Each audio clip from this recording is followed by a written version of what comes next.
Welcome to the Mind Chimp podcast. Hey Paul, welcome to the Mind Chimp podcast. How are we doing? Yeah, all good, thanks, Danny. How are you? I'm not too bad. You know, it's been a nice sunny day today, so I can't really complain at that. Yeah. Well, it's always a bit depressing. I prefer it when it's raining when I'm sat in the office because you feel like you're not missing out on anything. Yeah, that's very true. It's always a case, you know. Usually it's like Monday to Friday really sunny, Saturday, Sunday raining when you've got time off. Guaranteed. Yeah, and the other note there is never look at Apple weather on your phone either because it's never accurate. Instantly, first bit of a tip of the podcast there, Paul. So, I mean, Paul, so, you know, usually I tend to ask my guests like a tagline or a logline to kind of summarise who they are. Do you have yours at hand? Yeah. I gave this a little bit of thought when you sent it over. So it's based a bit on, I suppose, how I sort of like to come across with my personal brand online. So what I've come up with is a generalist digital marketer with morals. Oh, nice. Okay. We're going to touch upon that in a second, definitely. Good stuff. First thing I want to do is I want to take you back to when you was a kid, and the teacher would say to you, Paul, what is it you want to be when you grow up? What was the answer you would give him when you was a child? Yeah, so I think the first one I can remember is probably I wanted to be an archaeologist, probably based on the fact that I liked Indiana Jones, probably nothing else other than that. So when I remember actually looking into it a little bit more and realising it was sort of, you know, middle-aged men in socks and sandals digging around in the mud, not quite as exciting as Indiana Jones. So that's probably the first one I remember. And then I think after that, when I started properly thinking about what I wanted to do around sort of the end of primary school, beginning of secondary school, I always wanted to be a film director. Okay. Yeah. That's two completely different things, which is really interesting, actually. Yeah. Okay. Yeah. So, I guess, you know, Paul, I know you from, and we'll probably jump into how we've met, but maybe for the guys who don't know you, maybe you could give us a bit of a whistle-stop tour of who you are and kind of where you've come from to kind of where you've got to right now. Yeah, of course. Yeah. So I started out, I went to university and studied like sort of more graphic design focused, but also filmmaking as well. So it was art design and media was the name of the course. And it was more through sort of chance than design that I ended up on that course. I had sort of the perfect combination of A-levels, and I've never even planned it like that. I remember chatting to some of my friends on my course, and they were sort of comparing notes on, so how did you get through the interview to get onto this course and stuff? And I was like, what interview? And it turned out that I was the only one who didn't have an interview just because I happened to have the right combination of A-levels, which were English language, English media, art and design graphics at the time as well. So I've never planned it like that. And I think that's probably where I've ended up how I have. It's never like a grand plan. I think when people talk about where they've ended up in their careers and stuff like that, you know, when you go to an interview, you try and make it sound like, you know, you've had this master plan since the beginning and it all fits together perfectly like this amazing puzzle. But actually it's just a load of sort of, I've tried a bit of this, didn't work, tried a bit of that, didn't work, and then sort of finding your way as you go along. So so that my first job from university was working for a design agency. So what I was called then was a new media designer. And the reason I ended up in that really was not anything to do with my degree. It was very much, I had a geeky friend at uni. And what we did is when we finished, we stayed at uni between the period of us finishing our course and then us going on to graduate. So we thought we'd have a good 3 months of, you know, enjoying it and not having any deadlines and stuff like that. And we spent that time, me and my housemate with my other geeky friend, going into the computer room and teaching us how to code websites because we wanted to get a sort of online portfolio. And this was sort of early 2000s, late 90s. So it was all quite new and exciting websites. And actually, I probably learnt more in that 3 month period than I did in my entire degree. It was really, really good. And so that allowed me to go and get that first job as a new media designer. So, you know, hand coding websites in Dreamweaver and using Photoshop to design and stuff like that. And I think it was a time, a bit like app design was a few years ago, where everyone wanted a website, but no one actually knew how to make them any good. And so I just sort of fell into that role, worked there for a couple of years. It was quite a tough environment. It was very, very competitive. We used to we used to compete with each other, really. That was how the agency was set up. So we'd have big clients like Mercedes-Benz or Budget Rent-A-Car or whatever come in, and then we'd have to separately work on our pitches for them. Given this is my first job, so I'm early 20s, and so you'd be sort of hiding in the corner, making sure the person next to you doesn't see what it is you're working on, and then you'd have to take your turns going into pitch to them, and then hope you got chosen. So I survived in that for a couple of years, and then the company had some financial difficulties, and I thought about what I wanted to do next. So the company obviously went under there, so it was quite tough getting made redundant from your first job. But in hindsight, I think that was quite a good experience for me. I didn't have any dependents or anything like that. I didn't own a house or anything like that, so it was probably quite a good time for that to happen. Did a bit of traveling, and then came back, and I thought, bright lights, big city. I want to go to London. I always loved going to London when I was a kid. My grandparents used to take me there every Christmas. So a job came up, which was working at a sort of a federation of schools, but it was very much a sort of design role. So it was overseeing all of their prospectuses, all of their websites, all of that sort of stuff. So there's a bit more print design involved, and I even got involved in the long term in going into things like devising what the assemblies would be like. So I'd make them like grand 15-minute video presentations, with all my favourite tracks, music playing in the background and stuff, and then that would get sort of farmed out to all the different colleges. So that thinking back, it's probably the job I enjoyed the most, because it was so diverse, and I enjoyed the sort of the interaction with the pupils and stuff like that. It was really good.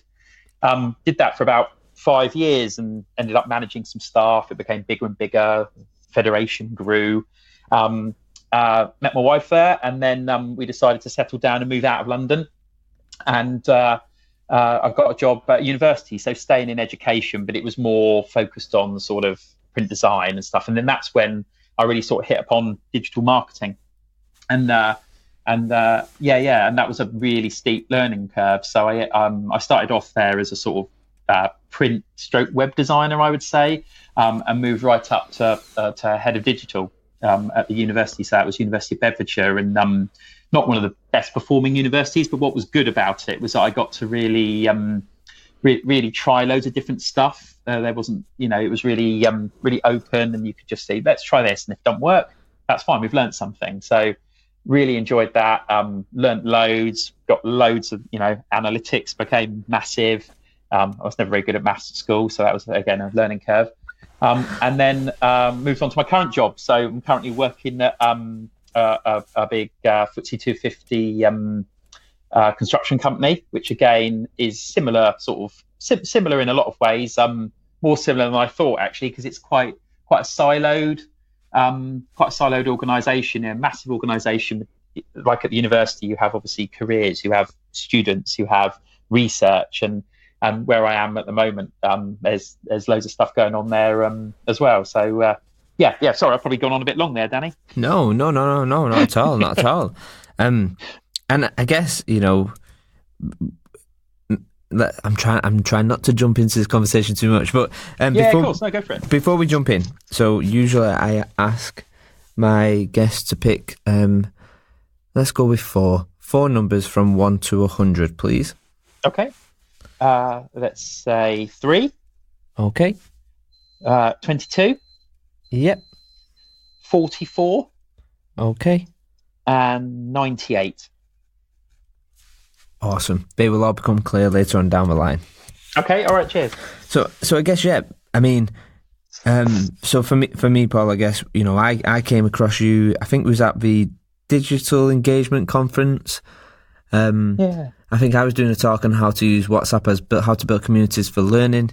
And you was doing a presentation, if I can remember rightly, and tell me if I'm wrong, it was on, I think it was called Shaping Your World or Shaping Our World. Yeah, Shaping Your World, that's right, yeah.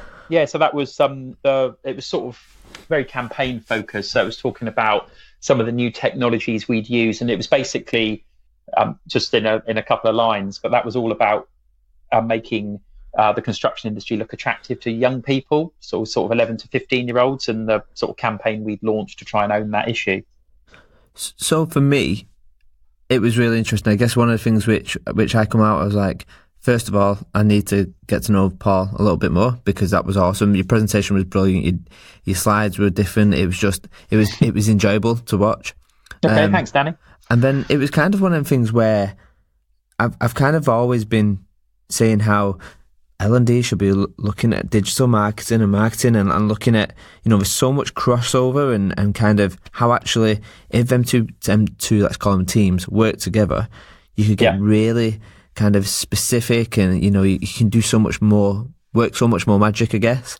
And actually, it was probably one of them things where I thought, am I even in the right job? And I think I spoke to you about kind of, how I can make a transition into kind of... you did. Yeah. Well, obviously, we've had a bit of a chat about that before. I mean, it's a really interesting thing because on the flip side of that, obviously, I've sort of found myself going from sort of graphic design to digital marketing, and then obviously, I having spoken to you, I think, maybe the L&D side is something I'm more interested in. Because you're right, there is more of a crossover there that I hadn't even thought about before. Yeah, and I think one of the things which obviously came out from looking at both our talks was using social media tools as a way of learning.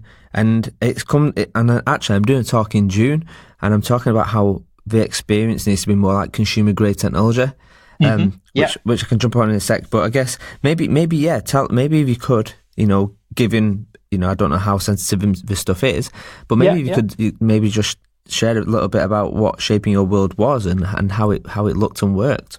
Yeah, of course. Yeah. So basically, the way that we were set a challenge by our CEO at the time that we need a campaign that pulls together everything we do at the group. So Kier, where I work at the moment, the construction company. But as I said, we're such a diverse group. We do the highways, we do facilities management, utilities, construction, all of this stuff.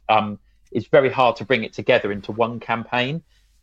So we pitched some ideas, and we had an away day where we came up with different ideas. And the main thing I think that everything had in common was people, and how.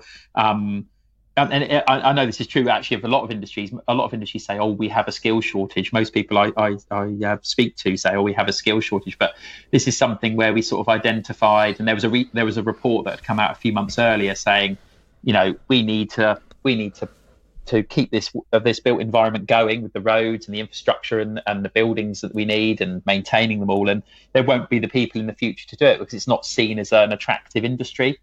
So what we wanted to do is make it look like an attractive industry. And actually, a lot of people have tried that already. But what we decided to do instead was sort of change it up and be really bold. And it was good that we were given carte blanche to do that, really, because, a lot of them are very much what you expect to see. Graduates wearing high vis, hard hats. It's like get into construction.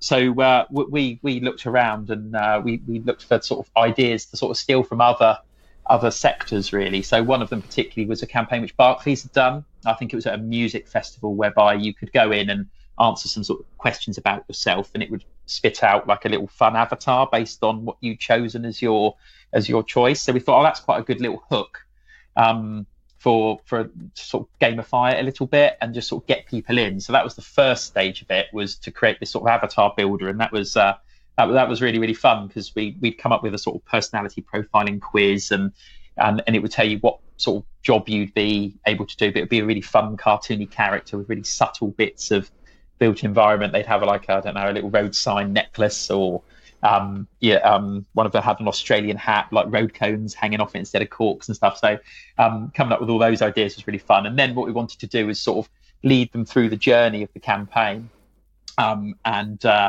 take them on to the next stage, which is a sort of interactive street scene where it sort of breaks down myths and makes it look exciting. And then finally come to some animated videos and some profiles, some job profiles of actual people, because everyone thinks, if you work in construction, you're either, putting bricks up or whatever. But, you've got quantity surveyors or design managers who are amazingly skilled at what they do, architects, and earn a lot of money as well. So breaking down those myths. And that was the main part that I was involved in. There was a whole nother piece that careers were doing whereby I'd work with them on sort of presentations. So what they would do is they would actually go out and do some schools engagement, take these tools with them, and present on all of this stuff, talk about their experience, and then we could do really good measurement on that. So we could actually say, how many schools have we engaged with, and actually try and sow the seed as early on as possible, really.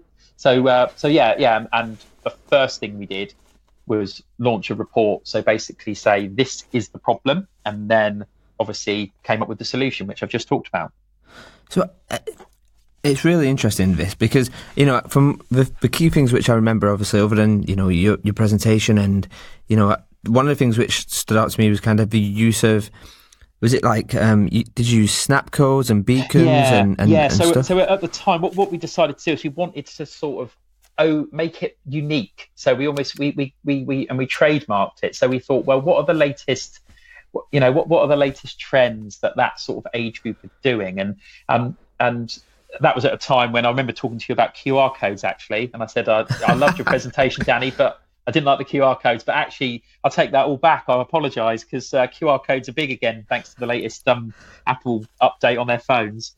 But so yeah, you were right. I was wrong. But I was like, I don't want snap codes. One, they look ugly. Two, you've got to download a separate app to use them and all that sort of stuff at the time, a year or so ago. So I thought, well, what's the latest thing? I thought, well, snap codes are just out. That's where everyone's at. Snapchat, and that's probably died off a bit now.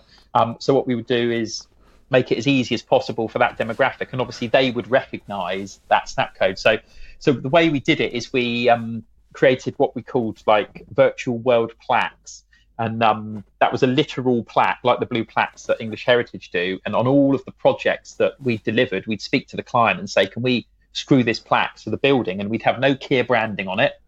It would be just shaping a world. And the idea would be people would come along, either scan the snap code.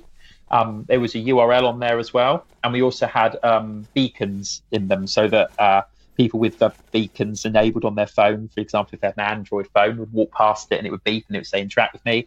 And then we used Blipper, which again is another thing we'll talk about in a minute, that sort of hasn't quite died a death, but has served its time maybe. Use Blipper. So what people would do is they'd get the Blipper app and they'd scan the plaque, and a little host avatar would pop up. So if it was, we did a building near the BBC, so it would be founder of the BBC would pop up and say, hi there, learn about this project. And there'd be a bit about the people, so who worked on it, how we supported the community when we did it. We could advertise jobs on there, but it would be very much carrying on that collaboration with the client. So rather than delivering the building for them and then disappearing off, we'd keep talking to them about keeping that content fresh, and they'd be able to advertise themselves on there and the great stuff they've done to improve that building as much as we could. So by having all that together in one plaque, it sort of made it our own sort of trademarkable collection of little digital tools, really. And I remember actually going to Blipper's offices in London Bridge, and I'd done it all, and I showed them, this is what we're doing. And they were like, wow, we've never ever spoken to a client directly before. We just deal with agencies who recommend that they use Blipper, to actually have a company come out here. And then they said, and also, why have you put our logo next to Snapchat's? They are our chief competitor. So we had to do quite a lot of talking them round about why that would work and how it would work and stuff. And they were really supportive, because they'd never seen it used like that before. So but as I said, it's amazing how fast things move, because I think that approach is dated already. Yeah. So I think maybe the tools which you use, maybe Blipper, we know the troubling times that Blipper's been through and stuff, but I still think AI has its value. I just think completely, yeah. And I mean, and the reason we chose Blipper was because that was I like doing stuff in house as much as possible and sort of owning it rather than just relying on agencies all the time. And Blipper was the only self-service AR tool. In fact, it still is, and it is still going. It was saved for how long we'll see, but whereby we could actually be really agile. We design the avatars in house, we'd upload them, we'd test it, we'd print plaques, and then off we went. And so you're right, there is a real gap in the market there, and that's why I think Blipper was saved just before it died, for that very reason. I think the talk which I'm doing in June, I'm talking about kind of human-centered design, bringing in experienced design and looking at kind of campaigns and stuff like that. And I talk about this consumer grade technology. And I think, I don't know if Paul, I'm making an assumption here, whether you use this kind of design thinking or this human centered design approach when you're designing. But I guess, for me, if someone turned around to me and went, right, you can design experiences and campaigns for a living, I'd be like, right, where do I sign in blood? Like that sounds like my ideal dream job for sure. Yeah, I get it, and it's really interesting because you're right. It's just all about the people, isn't it? And that goes on to a lot. I mean, I've just come off the back of a massive sort of 9-month website project, which has pretty much put me on my knees, and that's exactly the same. I saw something on Twitter, I think earlier this week, which was really, really, really good. And I was like, yeah, I know exactly what it means, because we talk about user testing all the time, and we're like, we need to test users, but actually you're not doing user testing, you're doing design testing. You're not testing the user, you're testing the design. And I think that's quite a good differentiation to make, really.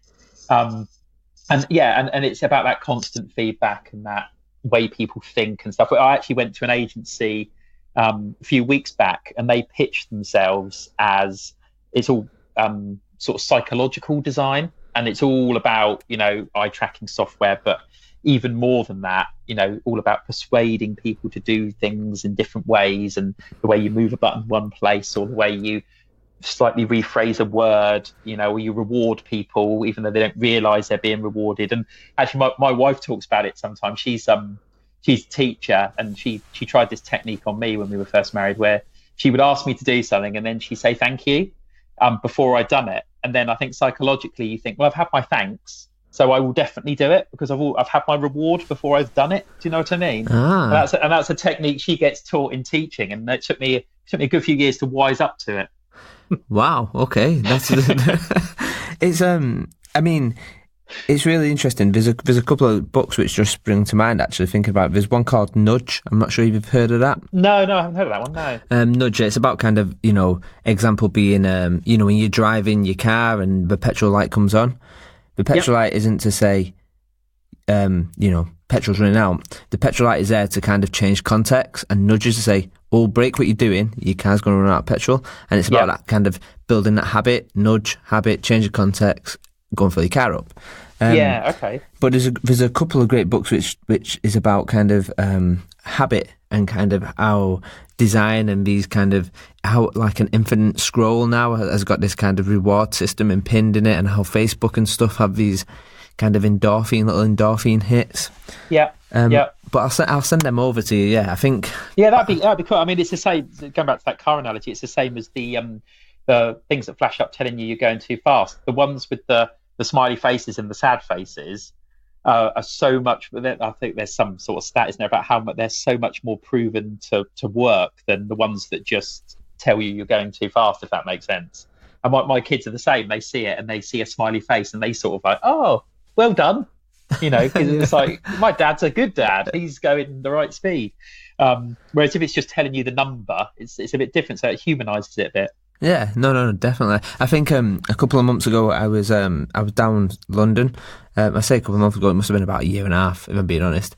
And they did this thing outside schools. So you got the barriers, these concrete barriers, what are outside schools, so people can't drive into them. And what they did is they painted 2 of them to look like children. I was when you drive past, you slow down. Bob's like, that's really good until that becomes noise and it becomes standard. Yeah, I know exactly what you mean, and and we almost, what I've just talked about that example, you're almost like that now. You're like, well, I get it now. I know how this works. I'm not going to fall for your little cheap tricks. Yeah, and it gets that initial hit, I think, but then afterwards you're like, actually, that might be a child there next time, and you've got this kind of behaviour in the back of your head to go, oh, it's only a speed bump, it's only a barrier. And it almost goes like full circle and has the opposite effect. Yeah. It's an interesting one. So looking at kind of, and I'll probably jump into some of the stuff you've been doing later on down the line, but looking at that kind of shaping your world, what was your biggest learning from that? And I guess, what if you was to do it all over again, how would you do it differently? And if so, how? That's an interesting one. So I think it's all about forward planning and measurement, I think. So when we envisaged it, we said this is going to be a 24-month campaign. That'll be it, and then we'll be done because of the technologies we're using and stuff like that. But a lot more came from it than just what we initially envisaged, because what we actually managed to do was standardize across the business, proper measurement for our school's engagement, which we didn't really think about at the time, that wasn't happening. So what that did is have a knock-on effect to other departments.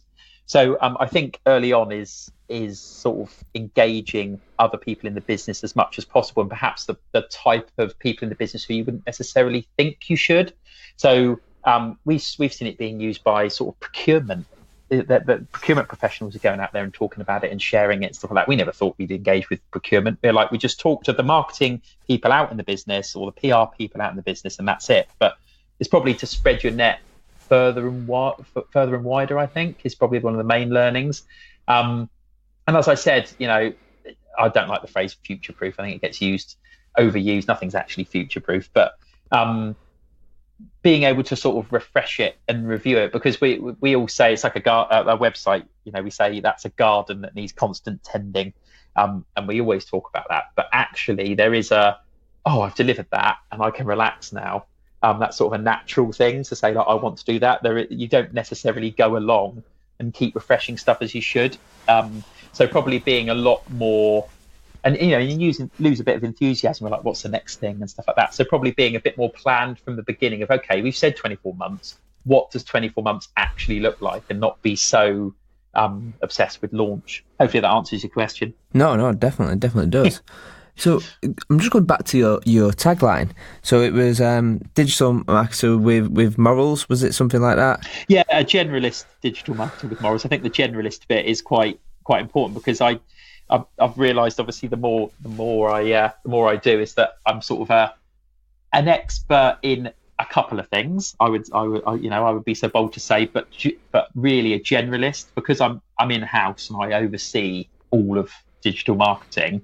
It's very difficult to specialise. But I think I wrote a blog post about it recently, about how actually I think it's important to have a couple of things that you're good at, and you properly a sort of an expert on, rather than just being a total generalist. Yeah, completely agree.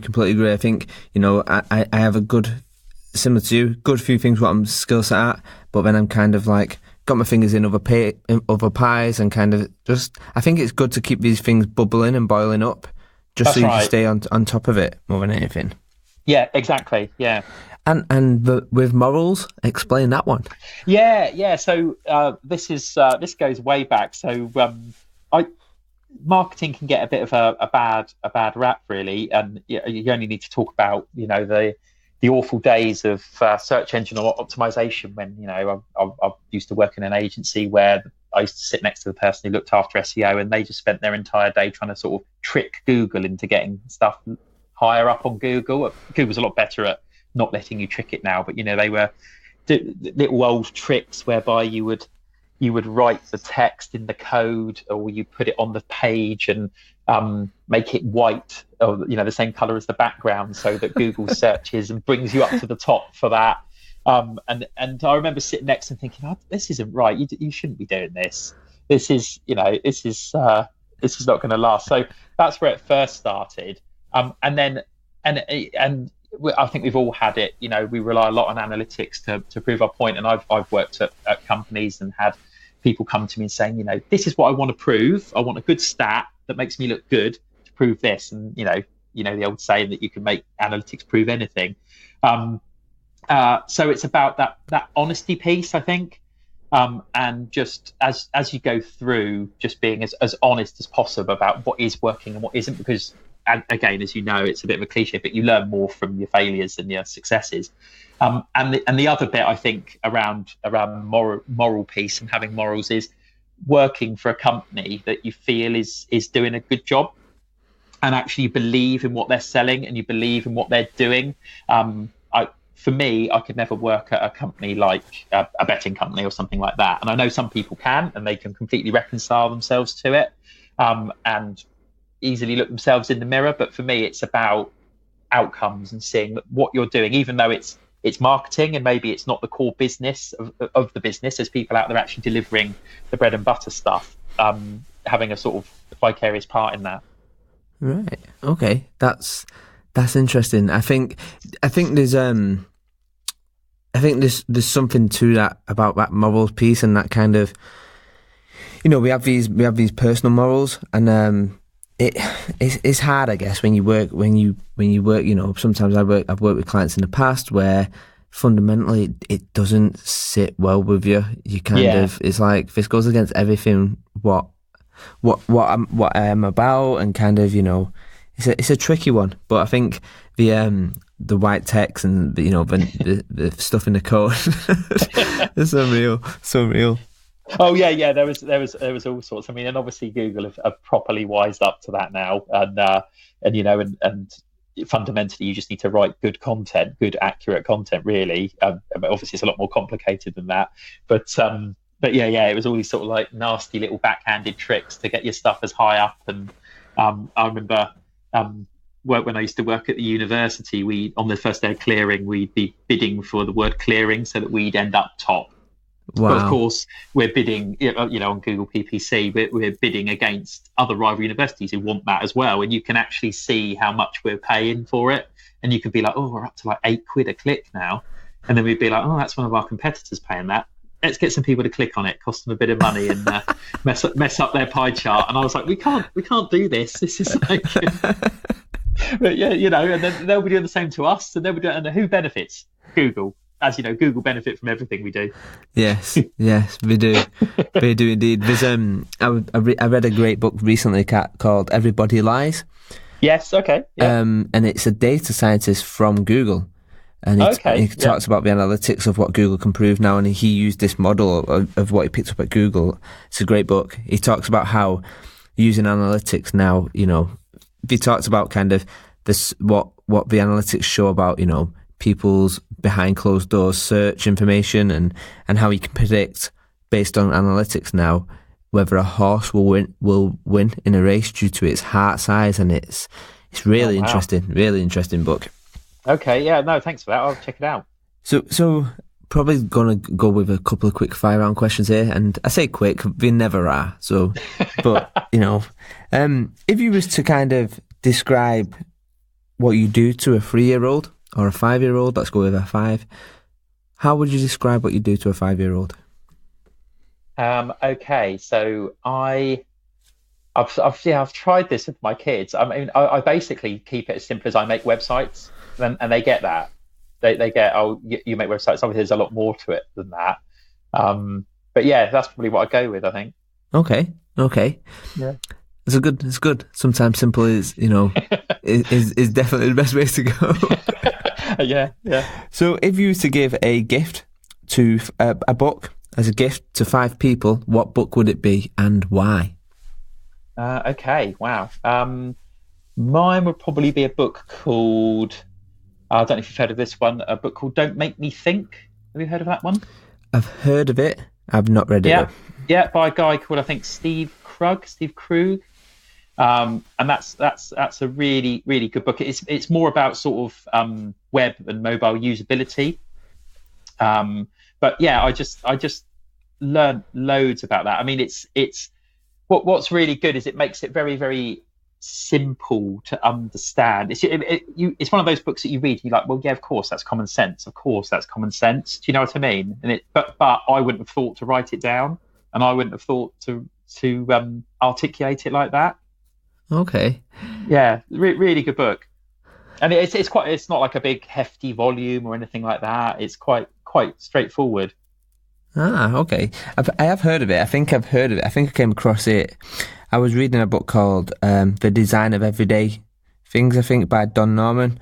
Okay, yeah. I think, you know, like how Amazon is now, you've bought this book, so we think you will like this book.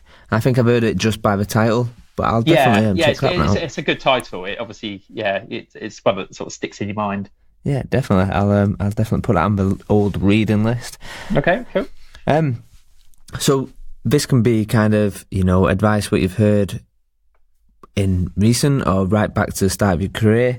But what is the best bit of worst advice you've ever heard?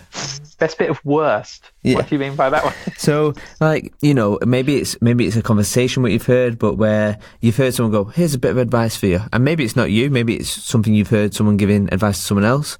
But kind of, that kind of thing of where you go, no, that's completely wrong, that advice. Oh, okay. Yeah. Okay, yeah. So I think again, this goes back to one of my old jobs. Someone I used to sit opposite. I used to have to say this one a lot, and it was always you should do it like that because that's how we've always done it. I think it's like because that's the right way because that's how it's always been done, and I don't need to tell you why that's bad advice. Yeah, that is shocking advice. So, and a lot of these questions are kind of there to probe you, and some of them are a little bit deep, and then some of them are kind of quite lightweight. But let's go with social for a second. Social media. In your eyes, is social media a net positive or a net negative to society? Overall, I would say positive. Okay, this is good. And who's three people? I kind of asked you this many months and maybe even a year ago, but who's three people who you recommend everyone should follow? Okay. Guy called Dave Chaffee. Anyone who works in marketing will know him. He's the owner of something called Smart Insights. He's probably the most respected marketer in the industry. Amazing website, Smart Insights. He's one of those people who you just like, how do you even think like that? So, yeah, amazing stuff from him. And as I said, anyone who's done a CIM degree or an IDM diploma or whatever will know him. Another one who's really good is a guy called Paul Boag. He has his own podcast. He's sort of an advisor, works a lot with universities and stuff like that. And he just seems to be a bit ahead of the curve with everything. He does really sort of concise little blog posts. And again, it's none of it I would say was particularly like groundbreaking or world changing, but it's just so focused, one subject. Here's how you deal with it. Move on. So yeah, he's really good. Yeah, I mean, there's quite a few of others. Probably another one is an American guy, and he doesn't even work really in the same industry as me. He's much more of a sort of web developer, I would say. A guy called Brad Frost. Pretty technical, some of the stuff he posts, but he always makes it fun, and it's always quite nice to get an American take, I think, on how these things are developing and evolving. Okay, this is good. So, question for you then. So, if you was to see Paul tomorrow, what one question would you ask him? Paul Boag, if I was to see him tomorrow, I would say, how do you get buy-in to try something different? Okay. Perfect. I've just written that down. So I've got Paul on the podcast. Oh, amazing! Yeah. So yeah. I mean, I've been at a couple of events where he's spoken. He won't know me, but yeah. Tell him I said hi. Okay, will do. But there you go. I've got one good question, so at least make sure you listen to that one, Paul, so then we can go. Oh, definitely. Yeah, good work. So I guess one of the things which one of the reasons why I wanted you on the podcast, let alone just us, the friendship that started out there and the advice that you give me over the past and stuff. But obviously this thing of learning and marketing and this kind of remixing and what could happen if the two teams kind of, work together, so to speak, or be shared best practice or whatnot. Yeah. But I mean, do you work with learning personally within your organisation? Do you kind of share that, or is it kind of still separate teams, so to speak?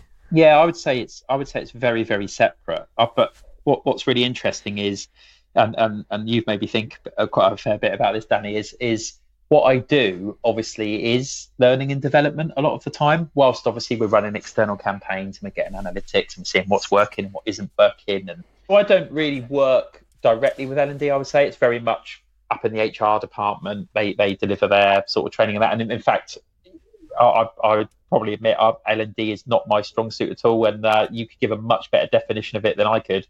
But I think what's really, really important, and what I've realised is actually within the marketing team, the PR team, internal comms or whatever, we're doing L&D all the time, or at least from my understanding of it. So it's always about teaching people. It's always about learning as well. So I write my own blog. The main reason that I do that is so that I can go out and find good people online who are writing about the latest trends, and I can keep myself fresh. If I know I've got a post to write every sort of 2 weeks, then yeah, that's how it works. So it's really interesting. I think So L&D are doing this. I think they're slowly catching up with kind of some of the things what marketing do. You know, when we talk about kind of personas, analytics, and metrics and A/B testing and all this jazz. But maybe some of our listeners don't. Their only measurement they use is something called Kirkpatrick. Yes, yeah, and I think this happens everywhere. So I think marketing is just, because it's all about money, isn't it? So marketing, you can prove ROI. So you run a Google ad, you work for Amazon, you run a Google ad, you see 100 people clicked on that, 20 people have bought the product. That's because of my Google ad, and that's because of the UX of the website. I know that I've proved my worth to the business. So that's led the way. But even in PR and even in internal comms, there was up until a few years ago, PR were measuring stuff on sort of column inches.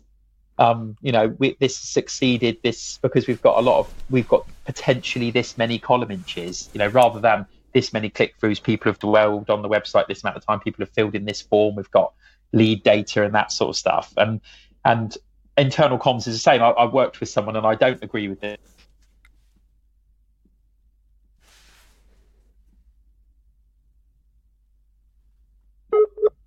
Work in internal comms are failed marketers. About how it was, because marketing is leading the way with that sort of stuff, but internal comms is caught up now, and PR has caught up as well. And I think L&D can be put into that same bucket. Yeah, no, definitely. I guess, it's a great shout. It really is. But I mean, if you look at, I guess some of L&D's problems are, well, one, a lot of the products are going into this, going to a more of a digital kind of, mobile first, digital first, and all the insert the buzzwords what are in there as well. But it is the right way to go. It is digital first and stuff. Yeah. But I guess this is a tricky question because your expertise isn't in learning and development as such. But what do you think L&D could take from marketing? Maybe let's just start with personas or something like that. What do you see as the big wins? What L&D could take? Yeah. Personas is a tricky one actually, because and I don't know if the personas in L&D work the same as the personas in marketing.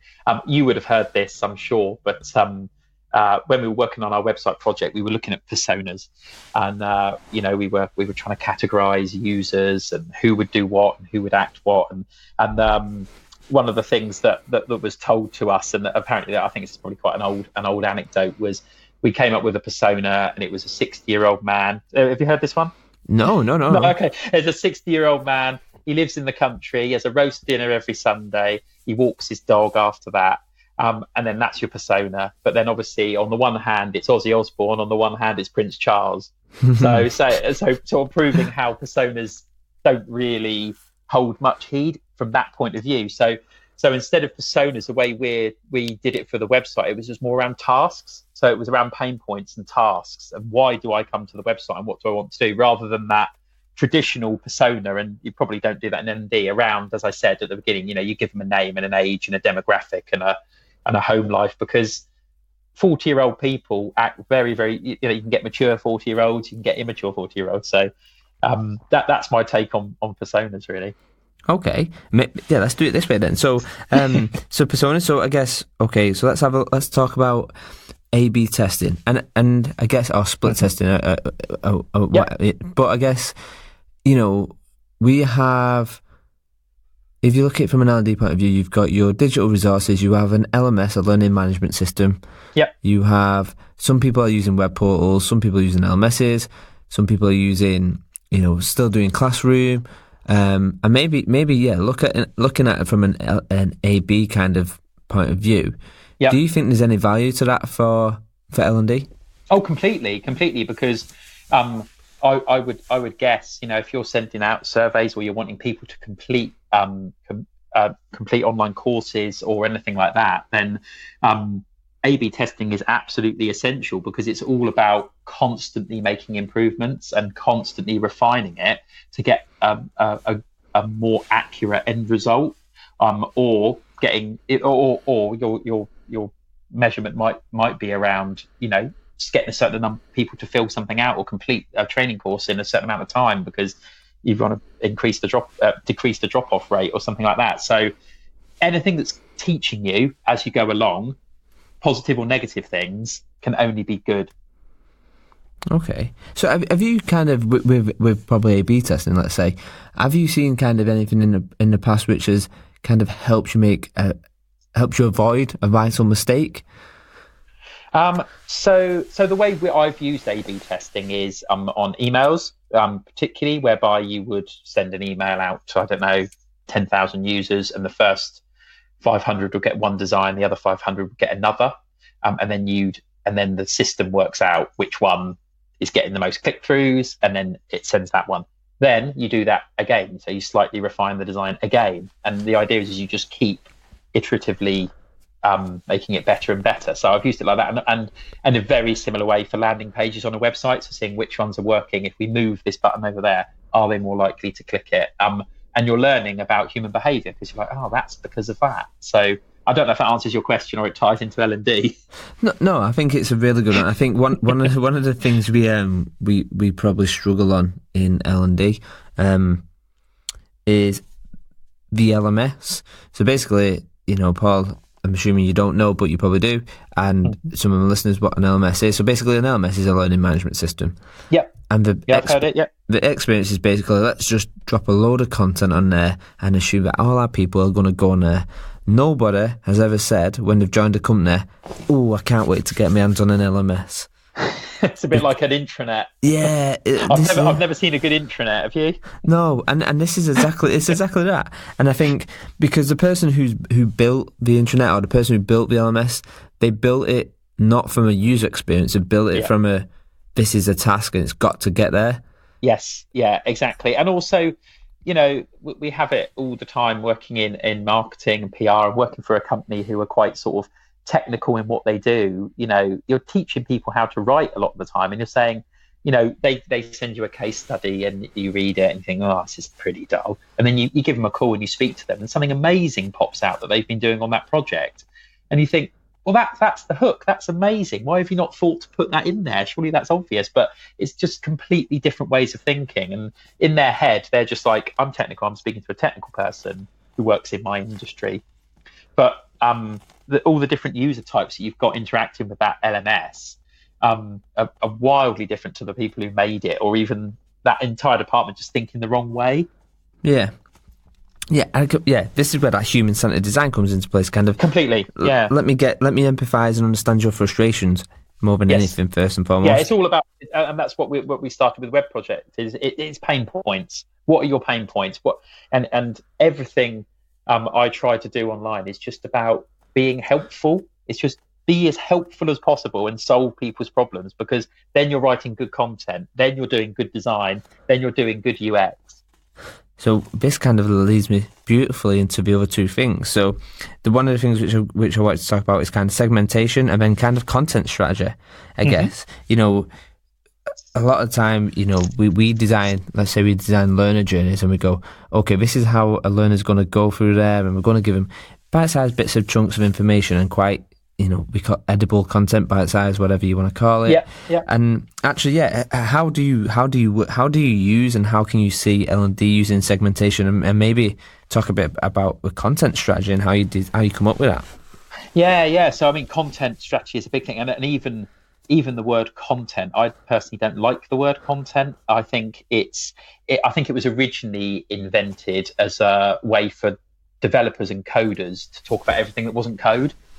And now content gets used all over the place, doesn't it? A TV program is content. You're consuming more content. And actually, I think it's better to actually call things what they are. So I've made a sort of mantra when we did our web project of, we call text, we call photos, we call videos. We don't, otherwise everything just gets called content. It becomes this mash and you don't know what you're talking about. So almost stripping it back. I remember when I remember when libraries became learning resources centres, but people still called them libraries because that's what they are. So it's like, don't overcomplicate, just call it what it is. And in a way, it's sort of to make yourself sound a bit clever, I'm a content designer. It's a content strategy.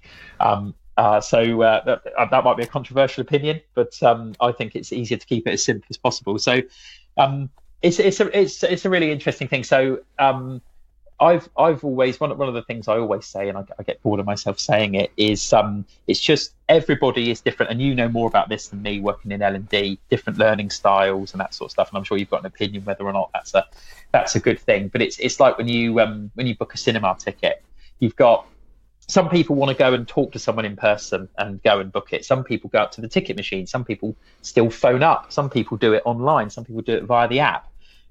You're never going to be able to please everyone, but you should try.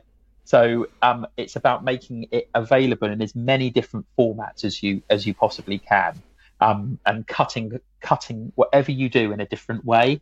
So we're working on a bit at the moment around social value, and to focus our minds, what we're doing is we're actually writing a brochure that's going to have a very, very small distribution. That brochure, no one really reads brochures anymore, but it focuses your mind around what are we actually trying to say, what images do we actually have, etc. And then you have that sort of piece, and then you cut it in lots of different ways, for different audiences, for different channels and things like that.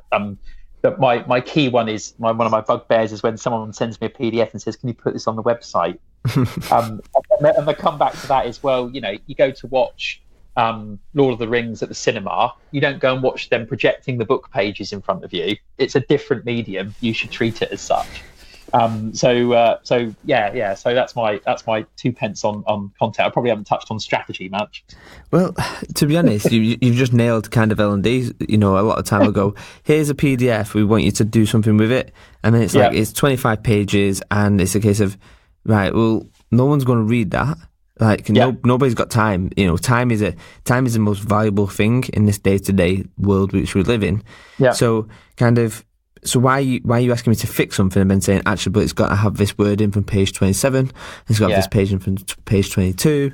It's a bit crazy, but yeah, we get it all the time. I had a meeting today actually, and I manage a graphic designer at work, and someone asked him to. It's like, I want an infographic, and they sent him like a wall of text, and said, "Oh, I want that." And he pushed back and said, "Well, that's not an infographic. That's a document. I can put some graphics on it, but it's not an infographic." But then, the age-old thing of it's actually harder to write less, takes more time to write less and stuff. It's just people think, "Well, I've written that. I don't need to recut it for different people." But what's really interesting is people do that in their day-to-day life. If you talk with your friends a lot different than you talk with your manager at work, or if you're an interview or something. So people are cutting the way but you can potentially be saying the same things. So they're cutting for different audiences when they're talking. So why can't they do it at work when they're writing stuff? Yeah, it's a good challenge. So kind of how do you approach segmentation? How do you put it into kind of maybe a process of? I don't like the word process, but kind of what's your flow on that? How do you come up with it? So when you say segmentation, what do you mean? Well, maybe it's more like segmentation of audiences. I'm just trying to think how to define it. So yeah, so say for instance we've got a piece of I don't know, content, or maybe the way I'm probably trying to use segmentation is kind of more in a kind of user groups.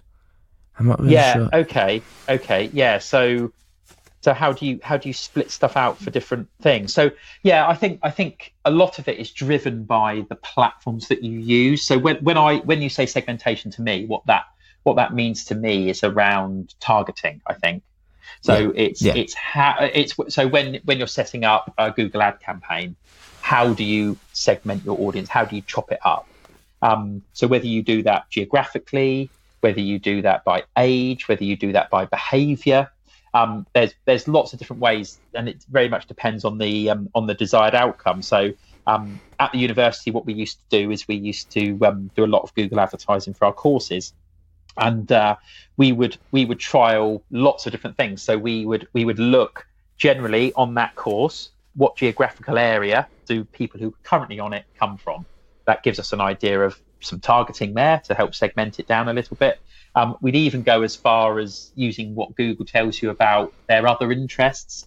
So was one course that it said, they were into Bhangra music. So we were like, okay, we need to be on advertising on websites that talk about Bhangra music, maybe, or radio shows that play Bhangra music. We'll give that a go, and put a little bit of money on there, a couple of £100, and see if that actually brings back any sort of ROI. And then what was really, really useful there, and the main key thing we took away from it was we would see certain headlines would get much more clicks, and then you could apply that to the offline. So it's all about making the online affect the offline. So it was like, oh, on this course, they care about the facilities. On this course, they care about outcomes and careers. So it really, really helps inform all of our strategies going forward. So again, hopefully that answers your question on segmentation. I keep switching on my marketing brain. No, that's really good. That's really good.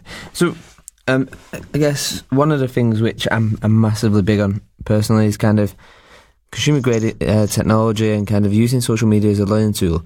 One of the biggest things we see in L&D is like, oh, we need to measure how many people. I'm like, you've got some good platforms. I use this analogy of fish where the fish live. Yeah. We don't need to recreate this wheel. So, something like a lockdown Instagram, it could be the biggest win, especially internally from a culture point of view and stuff like that.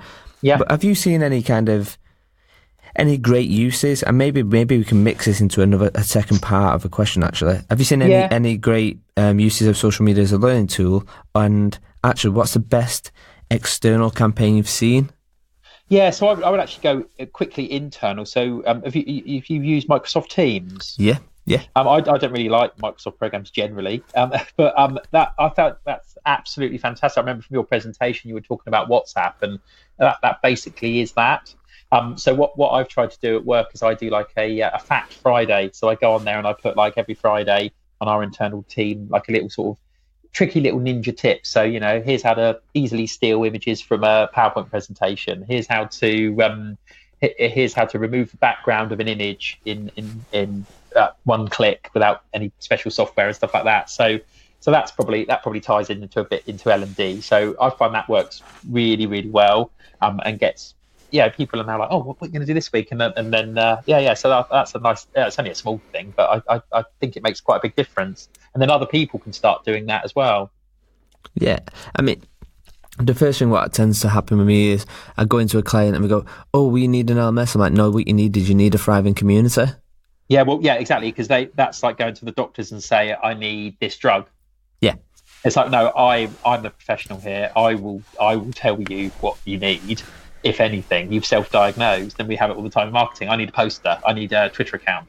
It's like, well, why do you need that? What is the problem that you're trying to solve? And you're right. If the people aren't there to feed it, then you don't need an LMS. Yeah, it's really interesting. I was working with a client recently, I won't say name, and he was like, we need, basically our problem is this, and we need you to bring in an LMS what has a community function.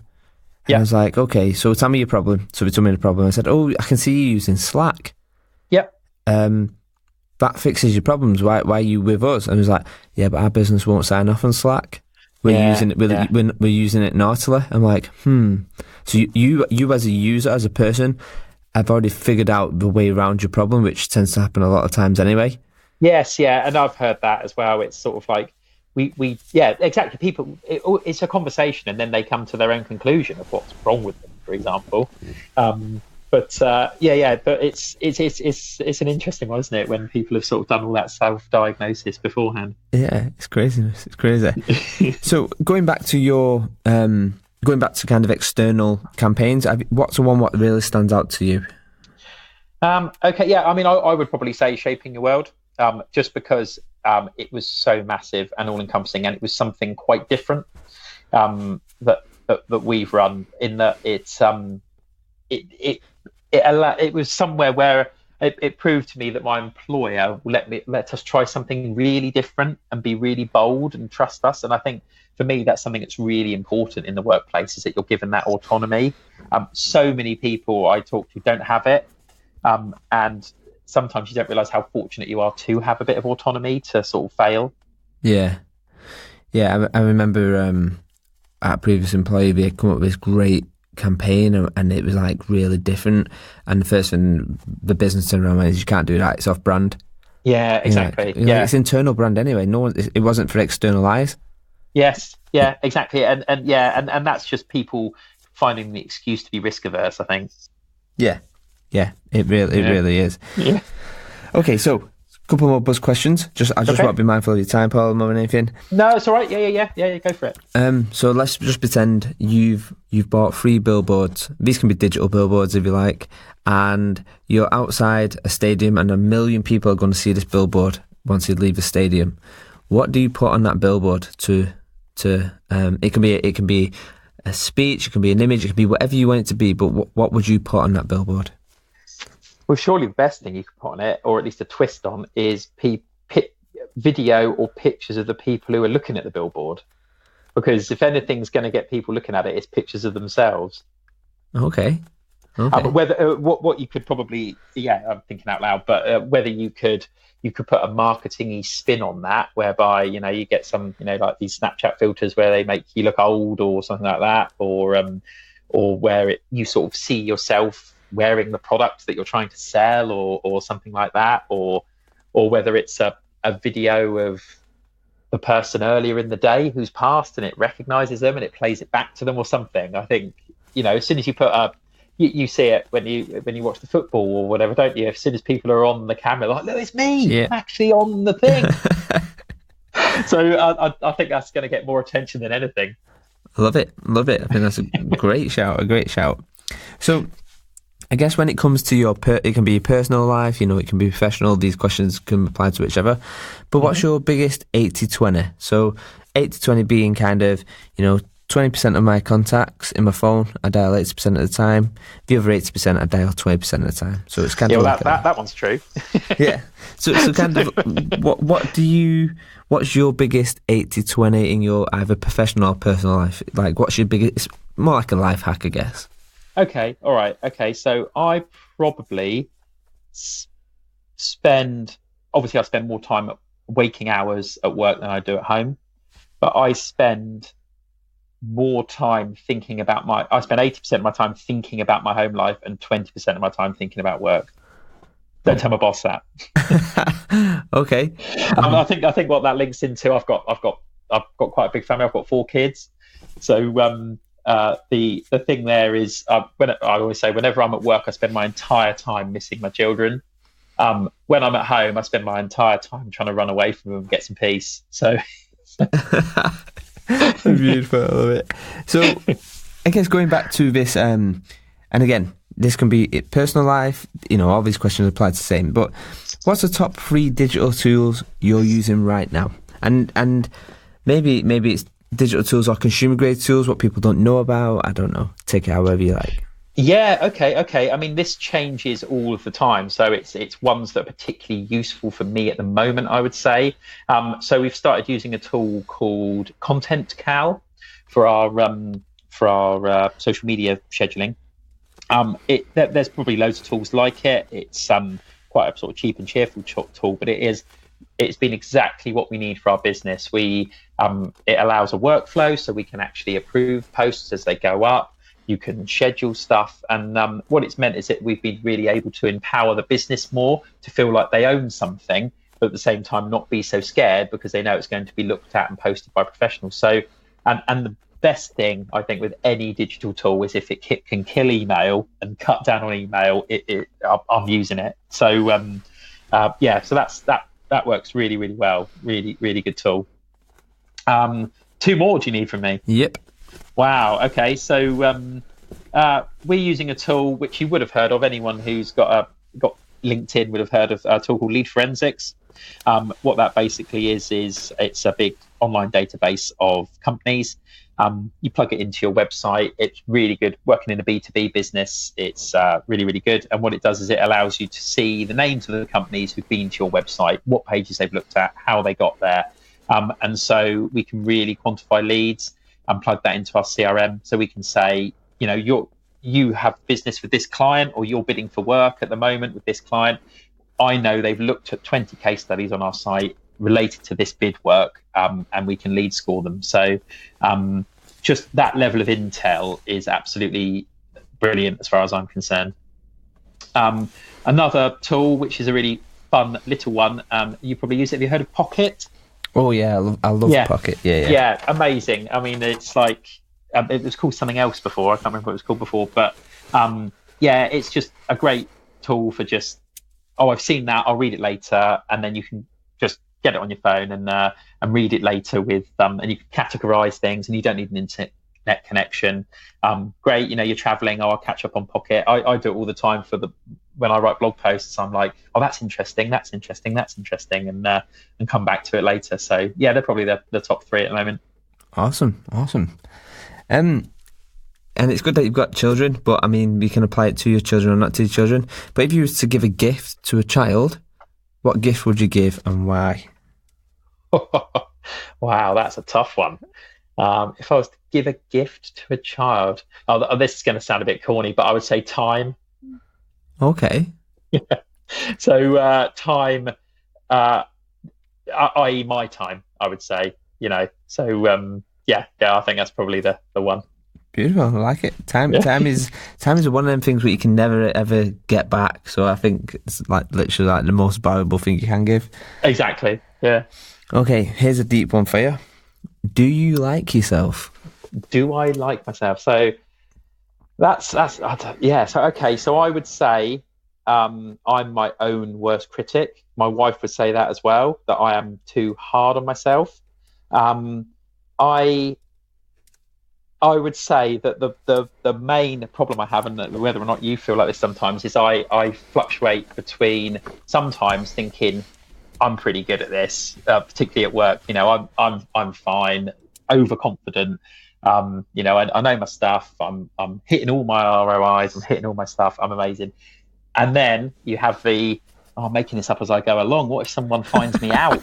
I am blagging this, and I mean, I probably don't swing that extreme, but sometimes I think to myself, I'm getting a bit puffed up here, cool it down, Paul. Or I think the opposite, like, no, you're doing all right, you're making money, you're people seem to rate you. So that's probably, sometimes I probably like myself too much, and sometimes I probably don't like myself enough. Okay, great answer. So I guess coming close to the end now, what is the future of digital marketing, do you think? Future of digital marketing. So it is, I mean, it's the future, it's the present, it's people. It's just all about people. People used to, think the future is this tool, or it's that. It's always going to be people. It's that simple. So whether that be people working in digital marketing and their skills, but really it's about how people interact with it. Because you can't predict that 10 years ago it was like everyone's going to be digital, and then of course everyone suddenly gets bored of it all. It's like, stop bombarding me with this stuff, and everyone gets suspicious. Right now I know I'm being tracked in everything I do. I know that if I say, I had this the other day, my wife and I were talking about something quite dull, what color we were going to paint our kitchen, and then we didn't Google it or anything, and then we both get advertised that same color of paint on Instagram. So it's people will, and how people interact with digital will dictate the future. Okay. And what's the future of Paul?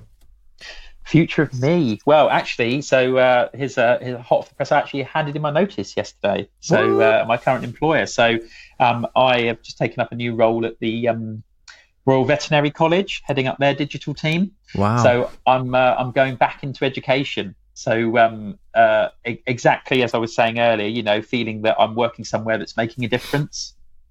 So I've got 10 more weeks in my current role, and then I'm off there. Wow. Well, let me be one of the first to congratulate you. Well done. Awesome thank you, Danny. Okay. Well, I guess going back. In fact, let me do one more question. So, okay. Yeah. If it was, and this is, I'm going for 5 here, Paul. So this could be challenging, definitely. Okay. No, go on. What's the 5 tips or 5 pieces of information you would give to someone in L&D who want to either target their audience, or they want to take something from marketing and apply it? What's the 5 pieces of information, nuggets, you would give someone? Okay, so first one is maths. Be good at maths. So I wasn't very good at maths at school. I failed my GCSE. I got D, and then I retook it when I was doing my A levels and got B. And I thought, that's fine. I've done that now. Dusted. I don't need to worry about maths again. But everything leads back to maths. So if you want to do measurement properly, you need to be properly into that data and properly into to analysing it. So I would say really upskill on on analytics tools. I wrote a blog post the other day about how everybody in their job, working in marketing, and I think this is true for L&D as well, should be producing their own analytics. They shouldn't be going to a team to get analytics. They are the person who is responsible, as much as for putting content on there, for reporting back on that content. So that's probably the first one. You want 5, do you? Wow. Yeah. Okay, hang on. Bear with me a second. I'll give this a bit of thought. So another one is, and this is probably just, it's probably not necessarily N&D, but it's like, let me think. Wow, you've stumped me here.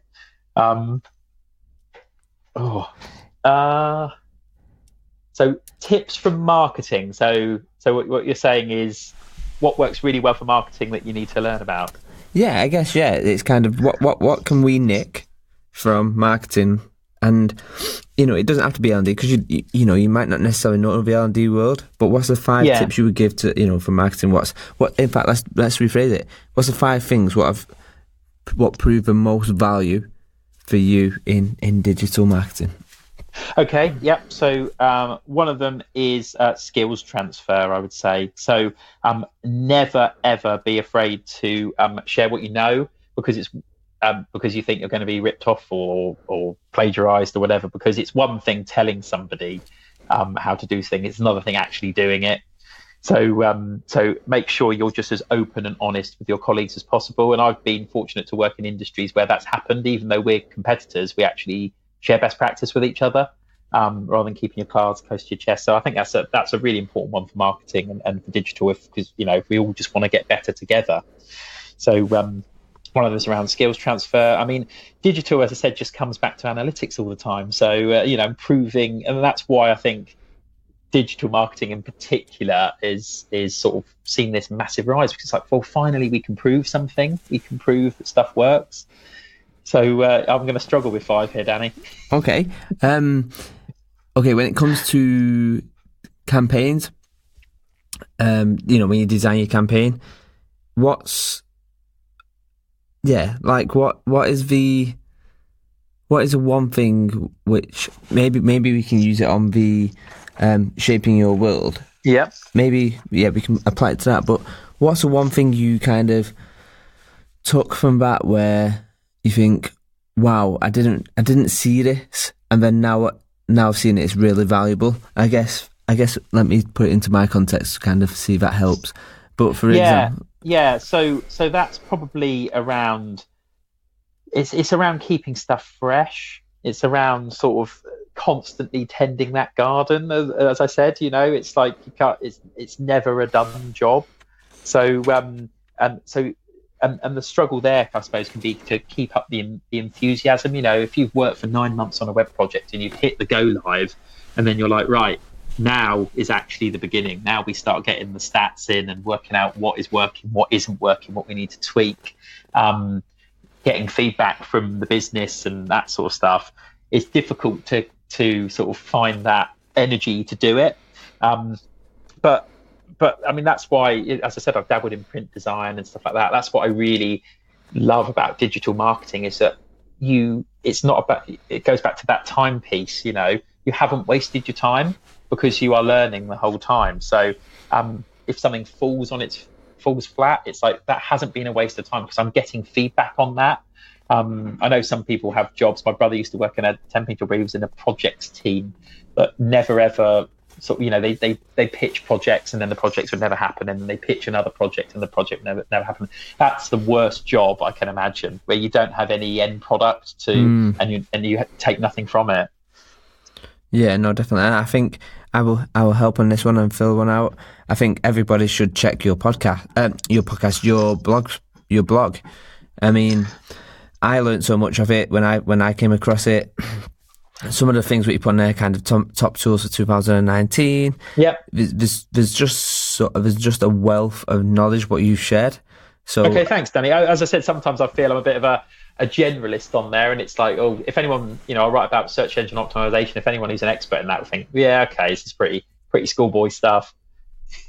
Well, it's all about that. It's all about that context, because it might be someone who's like the expert at that, but for someone like me, this is great knowledge, and I think it's about kind of understanding.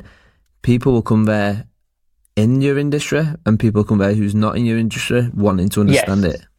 Yeah. Okay, thanks, Danny. I appreciate that. So I think it's really valuable, massively. Okay, so going full circle, 3 more questions and we are done. So cool. Right at the start, I asked you to pick 6 numbers. Okay, these 6 numbers tallied to a random list of things what I have on my iPad. Mm-hmm. So the story is this: you're on a desert island and you find these 6 items. What are you going to do with them? Sorry, it was 4 items. You found a bottle cap, a rubber band, a pair of stockings, and a spring. What, a spring? Yeah, a spring. A spring. Wow. Okay, so you could probably make, if you're on a desert island, you could make a pretty good weapon, I think, from a rubber band and a spring. Okay. So you could, you got double sort of trajectory and range with that. So you probably go hunting, find yourself some food to tie you over, and then I've got a bottle top and some stockings. Yep. So so some stockings. Oh, well, what could you do with those? Yeah, I suppose you could fill them. You could fill them with sand, and then you could. Well, no, actually, you could probably fill them with water or something that would float, and put a message in there, and send that off to sea. Get rid of the stockings. And do you generally get good answers to these questions or not? Never get good answers. That makes you feel better, thank you. Yeah. And the bottle top, I would just bury it, and then if someone else in the future gets stranded there, they would think, oh, there's been someone here before, so there's hope for me because they must have got off this island. Beautiful. Awesome. Okay, so I mean, right at the very start, going full circle, I asked you what you wanted to be when you grow older. And I guess, Paul, as you know, we're constantly growing, and as you've mentioned throughout this podcast, it's kind of all about your personal development and you growing as much as everybody else and kind of sharing. But if I was to say to you now, Paul, what do you want to be when you grow older, knowing full well we would never stop, what would your answer be? I would probably say a teacher, and I don't mean literally a teacher. Actually, I wouldn't say that. That's probably a bit arrogant. I would probably say remembered.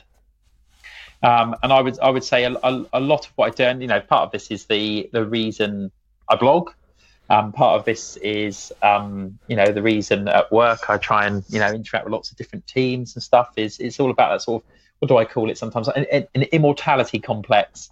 And that whole, wanting to sort of leave a little bit of an imprint and not disappear from history. Okay, that's beautiful. So where can people go to find out a little bit more about what you're up to and kind of, where can we find you? Yeah, so as you've already mentioned, there's my blog, which is deepfat.co.uk. So fat spelt P-H-A-T. Obviously, that's a play on my surname Fryer, as in Deep Fat Fryer. And a 80s hip hop reference as well. And you can find me on Twitter under the same thing, so deep_fat. I'm on there, and then I'm on LinkedIn as well, where I just call myself my actual name. Awesome.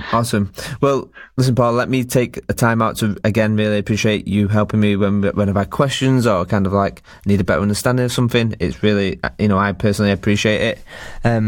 But yeah, no, it's cool. No, keep sending stuff over, Danny, and I find it really interesting monitoring what you're up to. You're the most prolific social media person I know, and I don't know how you keep feeding all those different channels. Yeah, I'm getting to the point now where so I have my podcast, I have my meetup, I have this community what I've built, and I'm like, and then now I've just took on this kind of all hush hush side projects as well. Yeah. So, how much of that actually pays the bills?